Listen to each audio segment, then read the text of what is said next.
ਹਾਂਜੀ ਦੋਸਤੋ, ਜਿਸ ਤਰ੍ਹਾਂ ਕਿ ਤੁਸੀਂ ਜਾਣਦੇ ਹੀ ਹੋ, ਪੂਰੇ ਵਿਸ਼ਵ ਦੇ ਵਿੱਚ ਜਦੋਂ ਇਸ ਵੇਲੇ ਕਰੋਨਾ ਮਹਾਮਾਰੀ ਦਾ ਕਰੋਪ ਚੱਲ ਰਿਹਾ, ਟੀਵੀ ਸਕਰੀਨਾਂ ਦੇ ਉੱਪਰ ਬਹੁਤ ਸਾਰਾ ਕੁਝ ਡਰਾਉਣਾ ਵਾਲਾ ਜਿਹੜਾ ਦਿਖਾਇਆ ਜਾ ਰਿਹਾ, ਇਸ ਵਾਤਾਵਰਨ ਦੇ ਵਿੱਚ ਬਹੁਤ ਸਾਰੇ ਲੋਕ ਜਿਹੜੇ ਜਿਨ੍ਹਾਂ ਦੀ ਮਾਨਸਿਕਤਾ ਥੋੜੀ ਜਿਹੀ ਕਮਜ਼ੋਰ ਹੈਗੀ ਆ, ਉਹ ਇਹਨਾਂ ਦਿਨਾਂ ਦੇ ਵਿੱਚ ਕਾਫੀ ਸਾਰੀਆਂ ਜਿਹੜੀਆਂ ਸਮੱਸਿਆਵਾਂ ਨੇ, ਮਾਨਸਿਕ ਸਮੱਸਿਆਵਾਂ ਨੇ, ਐਂਗਜ਼ਾਇਟੀ ਹੈ, ਓਸੀਡੀ ਹੈ, ਇਸ ਦਾ ਸ਼ਿਕਾਰ ਹੋ ਰਹੇ ਨੇ। ਘਰੇਲੂ ਹਿੰਸਾਵਾਂ ਵੱਧ ਰਹੀਆਂ ਨੇ। ਇਸੇ ਵਿਸ਼ੇ ਤੇ ਅਸੀਂ ਅੱਜ ਚਰਚਾ ਕਰਨ ਜਾ ਰਹੇ ਹਾਂ। ਸਾਡੇ ਨਾਲ ਹੀ ਪੈਨਲ ਦੇ ਵਿੱਚ ਜੁੜਨ ਜਾ ਰਹੇ ਨੇ ਹਰਜਿੰਦਰ ਜੋਧਪੁਰੀਆ ਜੀ, ਜਿਹੜੇ ਕਿ ਸਾਈਕੋਲੋਜਿਸਟ ਨੇ ਅਤੇ ਇਸ ਵਿਸ਼ੇ ਦੇ ਮਾਹਰ ਨੇ। ਅਸੀਂ ਉਹਨਾਂ ਨੂੰ ਵੈਲਕਮ ਆਖਦੇ ਹਾਂ। ਹਰਜਿੰਦਰ ਜੀ ਪੈਨਲ ਦੇ ਵਿੱਚ ਤੁਹਾਡਾ ਸਵਾਗਤ ਹੈ। ਬਹੁਤ ਬਹੁਤ ਧੰਨਵਾਦ ਮਜੀਦ ਜੀ, ਤੁਹਾਡਾ ਬਹੁਤ ਬਹੁਤ ਧੰਨਵਾਦ ਤੇ ਤਰਕਸੀਲ ਟੀਵੀ ਦੇ ਜਿੰਨੇ ਵੀ ਸਰੋਤੇ ਨੇ ਸਭ ਦਾ ਮੇਰੇ ਵੱਲੋਂ ਬਹੁਤ ਬਹੁਤ ਧੰਨਵਾਦ। ਰਜਿੰਦਰ ਜੀ, ਇਸ ਮੌਕੇ ਜਦੋਂ ਕਰੋਨਾ ਮਹਾਮਾਰੀ ਦਾ ਸਮਾਂ ਚੱਲ ਰਿਹਾ, ਜਿਹੜੀਆਂ ਮਾਨਸਿਕ ਸਮੱਸਿਆਵਾਂ ਨੇ ਬਹੁਤ ਸਾਰੀਆਂ ਵੱਧ ਰਹੀਆਂ ਨੇ। ਇਹਨਾਂ ਦੇ ਵਿੱਚੋਂ ਹੀ ਬਾਰ-ਬਾਰ ਟੀਵੀ ਤੇ ਇਹ ਦਿਖਾਇਆ ਜਾਂਦਾ ਕਿ ਸਾਨੂੰ ਆਪਣੇ ਹੱਥ ਬਾਰ-ਬਾਰ ਧੋਣੇ ਚਾਹੀਦੇ ਨੇ। ਕੀ ਇਹ ਜਿਹੜਾ ਬਾਰ-ਬਾਰ ਧੋਣ ਦੀ ਗੱਲ ਹੈਗੀ ਆ, ਕਿਤੇ ਜਾ ਕੇ ਇਹ ਮਾਨਸਿਕ ਸਮੱਸਿਆ ਵੀ ਬਣ ਜਾਂਦੀ ਆ? ਜੀ ਆਪਾਂ ਇੱਕ ਥੋੜੀ ਜੀ ਗੱਲ ਕਰੀਏ ਕਿ बार-बार टीवी ਤੇ एक न्यूज दिखाई जा रही है कि सैनिटाइज हत्थों ਨੂੰ करना चाहिए है, बार-बार हाथों को धोएं, सैनिटाइज करें और किसी भी चीज को टच ना करें, दस्ताने पहने या कहीं बाहर से आए तो साफ सफाई पूरी रखें। अब देखिए कि ये एहतियात के तौर पर बताया जा रहा है क्योंकि इससे जो कोरोना महामारी का फैलाव है उसे रोका जा सके। लेकिन एक मानसिक बीमारी है जिसे ओसीडी कहा जाता है, ऑब्सेसिव कंपल्सिव डिसऑर्डर, उसमें पेशेंट पहले ही सब कुछ यही कर रहा होता है। वो साफ सफाई के प्रति अत्यधिक अवेयर होता है, चिंतित होता है। जिनको ये ओसीडी की परेशानी होती है, कोरोना से पहले वो हाथों को एक बार नहीं, दो बार नहीं, जिनको ये ओसीडी होती है वो 500 बार तक हाथों को धोते रहते हैं और कई बार तो हाथों की चमड़ी तक उतर जाती है, लेकिन वो धोने से बाज आते नहीं हैं क्योंकि ये एंजाइटी का जो लेवल है उनका इतना बढ़ जाता है कि उनके मन में बार बार यही विचार चलता रहता है कि अगर उन्होंने हाथ साफ नहीं किए तो गंदगी फैल जाएगी, सारे बीमार हो जाएंगे, सब कुछ दूषित हो जाएगा, पाप लग जाएगा, पुण्य हो जाएगा। इस तरह के बहुत सारे विचार उनके मन में आते हैं। जैसे हम जो नॉर्मल इंसान है वो हाथ धोते हैं कि कोरोना ना फैल जाए या एहतियात के तौर पर धोते हैं, लेकिन अगर इस लेवल तक एक बार हाथ धो लिए, सैनिटाइज कर लिए या साफ सफाई का प्रबंध कर लिया, ये नॉर्मल इंसान के लक्षण हैं जो कि हर इंसान करे तो अच्छी बात है। लेकिन किसी डर के कारण, किसी चिंता से पीड़ित होकर इन सब क्रियाओं को करना मानसिक रोग बन जाता है जिसे ओसीडी कहा जाता है। और ओसीडी में थोड़ा सा अंतर हम ये देख लेते हैं कि नॉर्मल बिहेवियर में और ओसीडी बिहेवियर में अंतर क्या है। जो नॉर्मल इंसान है एक बार हाथ पानी से धोएगा या साबुन से धोएगा, वो जस्ट सेकंड में ये कंप्लीट हो जाएगी क्रिया। लेकिन ओसीडी वाले इसमें टाइम लगाएंगे, बार बार धोएंगे, पैटर्न से धोएंगे, 3 बार उंगलियों को धोएंगे, 4 बार धोएंगे, नाखूनों को रगड़ेंगे और यहाँ कोहनी तक हाथ धोएंगे। और उनकी एक खास बात होती है कि जहां पर छींटा गिर गया उस छींटे वाली जगह को जरूर धोएंगे। पैरों पर छींटा गिर गया, पैरों को धोएंगे, कपड़ों पर छींटा गिर गया, कपड़ों को धोएंगे या उतार कर फेंक देंगे, या बीच में उनको कोई टोक दे तब उनका वो रूटीन या जो पैटर्न सेट किया हुआ होता है माइंड में वो ब्रेक होता है तो दोबारा से शुरू कर देते हैं। तो ये अंतर है थोड़ा सा कि कोरोना में हाथ धो रहे हैं वो एक बिहेवियर है, और जो बार बार किसी एंजाइटी से बचने के लिए धो रहे हैं वो ओसीडी है। मजीद जी, मन बात नहीं सुनता, हम सुनवाएंगे, परेशान करता है, हम समझाएंगे, विचार उलझते हैं, हम सुलझाएंगे, इस मन को फिर से शांत रहना सिखाएंगे, मन से फिर से आपकी दोस्ती करवाएंगे। साइको गुरु टीम है हर पल आपके साथ, करवाएगी फिर से मन से आपकी बात, महकेंगे फिर से जीवन में खुशियों के रंग, जब साइको गुरु टीम होगी आपके संग। जी, जैसे कि आपने बताया है कि जो एज ए प्रिकॉशन बहुत अच्छी बात है कि हम हाथ धोएं, किसी के कांटेक्ट में आए, लेकिन अगर ये हाथ धोना हमारा ऑब्सेशन बन जाता है तो ये बीमारी बन जाती है। जी राजेंद्र जी, हम जानना चाहते हैं कि ये जो ये आप ओसीडी, ऑब्सेसिव कंपल्सिव डिसऑर्डर आप बता रहे हो, इसकी और भी कोई किस्में हैं, किसी और तरह का भी होता है? जी, ये काफी प्रकार का होता है जिसमें मोटी-मोटी मैं कुछ किस्मों के नाम आपको बता देता हूँ, सभी श्रोताओं को बता देता हूँ। जिसमें सबसे ज्यादा जो किस्म पाई जाती है और ये सबसे ज्यादा महिलाओं में पाई जाती है, वो है कंटेमिनेशन ओसीडी। इसे साफ सफाई वाली ओसीडी कहा जाता है, क्लीनिंग ओसीडी कहा जाता है, जिसमें साफ सफाई के प्रति इंसान बहुत ज्यादा अवेयर हो जाता है। वो पानी के इतने प्रेमी होते हैं कि सारा दिन पानी में रहेंगे। और जिनको ये कंटेमिनेशन ओसीडी होती है, वो साबुन को भी साबुन से धो देते हैं। उनको साबुन भी गंदा लगता है, साबुन को साबुन से धोएंगे फिर संतुष्ट होंगे। और ये टॉयलेट से बड़ी घिन करते हैं, डस्टबिन से इनको घिन आती है, चप्पलों से, जूतों से।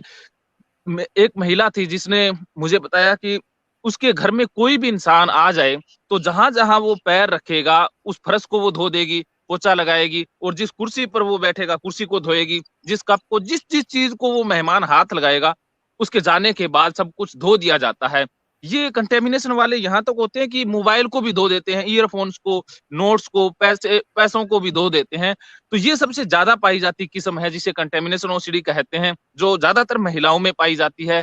इसकी तादाद पुरुषों में भी है, बच्चों में भी है, लेकिन वो कम है। और इसके बाद दूसरी जो किस्म आती है वो है चेकिंग ओसीडी।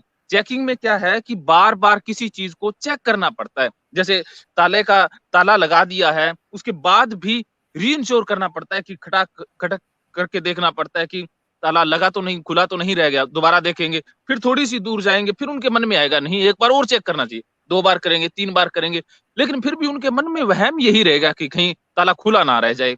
ये ताला खुला करने वाला जो, ये एक जर्नल सा उदाहरण है। इसके साथ साथ बहुत सारी चीजों की चेकिंग होती है, जैसे गैस सिलेंडर महिलाएं चेक करती रहती है, बटनों को ऑन ऑफ करते रहते हैं कुछ लोग बार बार मोबाइल को ऑन ऑफ करते रहते हैं, कहीं बार देखते रहते हैं कि कहीं कोई गलत पोस्ट तो नहीं चली गई होगी, बार बार चेक करते रहते हैं, व्हाट्सएप या लोग बार बार चेक करते रहते हैं, अकाउंट बार बार कुछ लोग चेक करते रहते हैं कहीं पैसे तो ना चोरी हो गए हों, घर में जो मेन स्विच है उसको देखते रहते हैं, सिक्योरिटी के प्रति अत्यधिक अवेयर रहते हैं, उनको डर रहता है कि कहीं कोई चोरी हो जाएगी, अनसर्टेनिटी की फीलिंग में ये जीते हैं। ये 2 नंबर किस्म चेकिंग वाली है। 3 नंबर किस्म आती है रिलीजियस ओसीडी, जिसमें धर्म के प्रति, भगवान के प्रति, किसी मंदिर, गुरुद्वारे, मस्जिद के प्रति बुरे ख्याल आते हैं, मन में बार बार सेक्सुअल थॉट आते हैं। उनको लगता है कि मैंने भगवान को गाली दे दी तो सजा मिल जाएगी, मैंने किसी को बुरा कर दिया तो भगवान पाप दे देंगे, नरक में डाल देंगे। या बार बार ऐसे क्या करते हैं, बार बार मंदिर के आगे से या गुरुद्वारे के आगे से जाएंगे तो ऐसे ऐसे करते रहते हैं। हम इन्हें धार्मिक समझने की भूल कर लेते हैं कि ये बड़ा धार्मिक इंसान है। वास्तव में ये धार्मिक नहीं है, ये रिलीजियस ओसीडी के मरीज है। वो डर के कारण ये पूजा कर रहे हैं, उनके मन से आ नहीं रही कि भगवान को पूजें या मंदिर में बार बार जाएं या धोख मारें। वो डर के कारण कर रहे हैं कि ऐसा नहीं किया तो भगवान बुरा कर देंगे, ऐसा नहीं किया तो कोई नौकरी है वो चली जाएगी, ऐसा नहीं किया तो बच्चों को बीमारी लग जाएगी, घर में कुछ अपशकुन हो जाएगा। तो ये डर से बचने के लिए बार बार ये रिचुअल जो कंपल्सन है धोख देने वाला करते रहते हैं। और कुछ लोग ऐसे होते हैं जो मंदिर गुरुद्वारा जाते ही नहीं है, वो दूर से निकलने लग जाते हैं कि भगवान के पास जाएंगे तो चढ़ावा चढ़ाना पड़ जाएगा, पैसे देने पड़ जाएंगे। तो ये नंबर 3 रिलीजियस ओसीडी, जो अनपढ़ ऐसी कुछ कैटेगरी है अपने देश के अंदर जहां पर अज्ञानता ज्यादा है। तो जहां पर अज्ञानता का लेवल ज्यादा है वहां पर ये रिलीजियस ओसीडी ज्यादा मात्रा में पाई जाती है। और जो समझदार हैं, पढ़े लिखे हैं, काफी हाई लेवल की जिनकी सोचने की शक्ति है, उनमें ये रिलीजियस ओसीडी नहीं आती। उनमें अगला जो चौथा प्रकार है वो आता है। चौथा प्रकार है रूमिनेशन ओसीडी, जिसे प्योर ऑफ होम ओसीडी कहा जाता है। इसमें इंसान बाहर कुछ भी ना तो हाथ धोता है, ना चेक करता है, ना धोख देता है, बस मन ही मन विचार में उलझे रहते हैं। कुछ से इंसान हमने देखे होंगे कि जो खोए रहते हैं, बस जो बैठे तो हैं शरीर से लेकिन मन से कहीं और होते हैं, वो मन ही मन किसी दुविधा में उलझे होते हैं। ऐसे इंसानों के मन में कोई सेक्सुअल विचार आ सकता है, एग्रेसिव विचार आ सकता है, जिसे इंट्रूसिव थॉट कहते हैं। वो विचार उनकी एनर्जी और टाइम खींच लेता है, उसी में उलझ जाते हैं, उसको बार बार पॉजिटिव करते हैं। कोई नेगेटिव विचार आ गया मन में, उस विचार के ऊपर दूसरा विचार तैयार करते हैं, जैसे कि अफर्मेशन दोहराते रहते हैं कि मैं पॉजिटिव हूँ, मैं बहुत पावरफुल हूँ, मैं ऐसा इंसान हूँ। तो उस विचार को खत्म करने के लिए वो मेंटल कंपल्सन करते हैं। इसे प्योर ऑफ होम ओसीडी या रूमिनेशन ओसीडी कहते हैं। इसके बाद जो अगली ओसीडी आती है वो है हेल्थ एंजाइटी, जिसमें भ्रम हो जाता है। हाइपोकॉन्ड्रिया की एक तरह की ही फॉर्म है, जिसमें कि मुझे कैंसर ना हो जाए। वो कैंसर वाले मरीज से मिल लेंगे तब सोचेंगे कैंसर हो गया। कोरोना का आजकल दौर चला हुआ है, तो वैसे इंसान जैसे सांस थोड़ा सा भारी हो गया या थोड़ा सा ज्यादा आ रहा है, या सांसों की लय बिगड़ चुकी है, या जुकाम हो चुका है, या किसी से बाहर से मिल के आए हैं तो उनको लगता है कि कोरोना ना हो जाए, बस इसी में उलझे रहते हैं और एंजाइटी या चिंता में जीने लग जाते हैं। या कुछ ऐसे होते हैं जो कुत्ता काट ले या कुत्ता पास से भी निकल जाए तब भी सोचते हैं कि रेबीज ना हो जाए, इंजेक्शन बार बार लगवाते हैं। मजीद जी, एक बड़ी खास बात हुई थी, पिछले दिनों प्रचार हुआ था HIV एड्स का, तो ऐसे बहुत सारे इंसान है जिनको ये भ्रम रहता है कि किसी से किस कर लिया या कई बार गलती से कोई किसी से संबंध बना लिए तो बाद में भी 3-4 महीने सालों बाद में भी उनको लगता रहता है कि HIV ना हो जाए, वो बार बार टेस्टिंग करवाते रहते हैं। और ऐसे इंसान डॉक्टर के ऊपर भी विश्वास नहीं करते, वो सोचते हैं कि इस डॉक्टर को पता ही ना हो, शायद इसकी वो डायग्नोज ही ना कर पाया हो, लैब में कोई दिक्कत हो और लैब में केमिकल खराब हो, दूसरा डॉक्टर ढूंढ लेते हैं, फिर तीसरा डॉक्टर। तो ये बार बार चेकिंग करवाते रहते हैं स्वास्थ्य से रिलेटेड चीजों की, चाहे उसमें कैंसर हो, HIV हो, चाहे उसमें रेबीज वाली OCD वाली हो, और भी कई बीमारियों की चेकिंग वो करवाते रहते हैं। और जो लास्ट फॉर्म आता है वो है सिमेट्री OCD, जिसमें कि चीजों को एक चीज में ये रखते हैं, एक जैसा करने के आदी होते हैं कि घर में जो मेज है वो एक्यूरेट हो, कपड़े हैं वो सारे टंगे हो, कोई भी चीज इधर से उधर ना हो। अगर इधर से उधर है तो उसे साफ करते हैं, उसे सही करते हैं, और ना करें तो इनको एंजाइटी रहती है, चैन मिलता नहीं है। तो ये कुछ फॉर्म है OCD की। जी मजीद जी। राजेंद्र जी, जैसे जैसे आपने बताया कि ज्यादा साफ सफाई का ध्यान रखना, ज्यादा अपना हेल्थ चेकअप कराना, या आपने बार बार लॉक चेक किया है कि लग गया कि नहीं लग गया, गाड़ी की चाबी शायद गाड़ी में ना रह गई हो, ऐसे ऐसे लक्षण आपने बताए। क्या जी, जी। ये जो लक्षण है, ये वैसे तो बंदा होता है ना कि थोड़ा कॉशियस रहने की कोशिश करता है, जैसे हम जी, सभी जी, की जी। कोशिश रहती है कि सफाई रखें। जी, जी।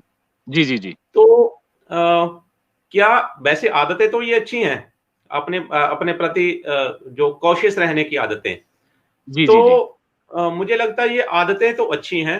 किसी का धार्मिक विश्वास है, ओके है, वो अपने अपने तक सीमित है। लेकिन वो कहाँ पर जाके उनकी लिमिट, कौन सी लिमिट से जाके वो बीमारी में तब्दील हो जाते हैं, वो थोड़ा सा जी, जी। थोड़े से देखो, समझ। ये OCD एक तो नॉर्मल बिहेवियर है, एक OCD वाला बिहेवियर है, उनमें अंतर क्या है वो जान लेते हैं।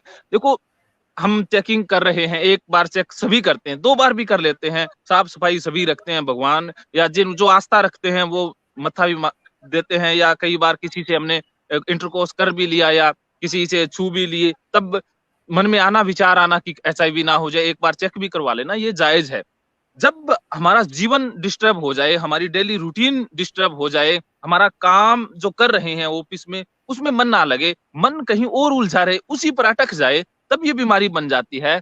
और एक लिमिट से क्रॉस हो जाए, जिससे खुद का शारीरिक स्वास्थ्य प्रभावित होने लग जाए, परिवार का स्वास्थ्य जो स्वास्थ्य है वो प्रभावित होने लग जाए, रिश्तों में दिक्कत आने लग जाए, और अपना जो जो एनर्जी लेवल है वो डाउन रहने लग जाए, परेशान रहने लग जाए, तब ये बीमारी बन जाती है।